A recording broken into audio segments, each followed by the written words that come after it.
കുറച്ച് ഉദ്ധരണികൾ നോക്കാം. അന്യരുടെ പരിശ്രമം കൊണ്ടുവരുന്ന സ്വാതന്ത്ര്യം ചെറുതല്ല. ആരുടെ വാക്കുകൾ? നേതാജി സുഭാഷ് ചന്ദ്രബോസ്.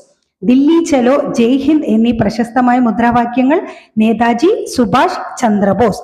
ഭരണഘടനാ നിർമ്മാണ സഭ ഇന്ത്യയിലെ ഒരു പ്രധാന വർഗത്തെ മാത്രം പ്രതിനിധാനം ചെയ്യുന്ന സഭയാണ് എന്ന് പറഞ്ഞത് വിൻസ്റ്റൺ ചർച്ചിൽ.